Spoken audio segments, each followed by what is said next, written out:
আমাৰ ইয়াতে যুৱক বন্ধুসকল আহিছে যে চৰকাৰী চাকৰিত কোনো এটকা খাব নোৱাৰে মেধাৰ ভিত্তিত চৰকাৰী চাকৰি হ'ব লাগিব 1 লাখ চৰকাৰী চাকৰিৰ সংকল্প আছিল আজি আমি 1.5 লাখ চাকৰি দিলো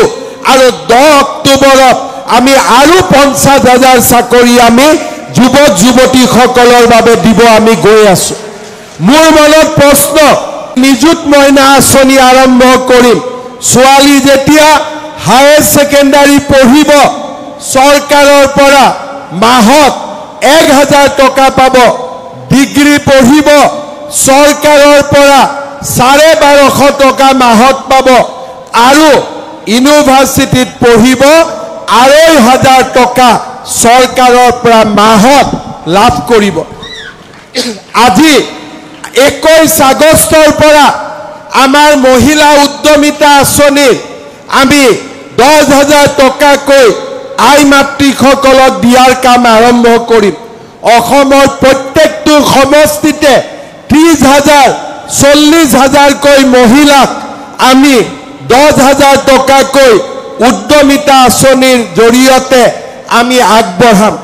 শ্ৰদ্ধা ৰাইজ মেট্ৰিক পৰীক্ষা হ'ব মেট্ৰিক পৰীক্ষা দিবলগীয়া লৰা ছোৱালী সকলকো আমি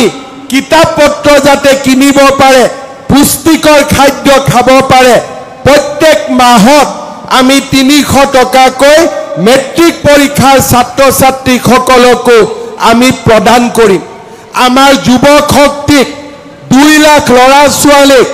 আমি চৰকাৰী চাকৰি দিছো তাৰ লগে লগে আমি সিদ্ধান্ত লৈছো যে আমাৰ যি লৰা ছোৱালীয়ে উদ্যমিতা ব্যৱসায় উদ্যোগ নিৰ্মাণ কৰিব খোজে তেওঁলোকক আমি বেংকৰ পৰা নহয় চৰকাৰৰ পৰা 2 লাখ টকাকৈ আমি আগবঢ়াম ঘূৰাই দিব নালাগে মাত্ৰ নিজৰ ব্যৱসায়ত 2 লাখ টকা আমি খৰচ কৰিব লাগে মুখ্যমন্ত্ৰীৰ আমাৰ আত্মনিৰ্ভৰ আঁচনিৰ জৰিয়তে অসমৰ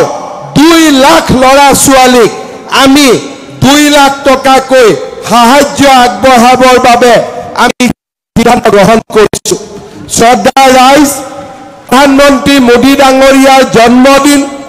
আমি অৰুণোদয় আঁচনি তৃতীয় অৰুণোদয় 3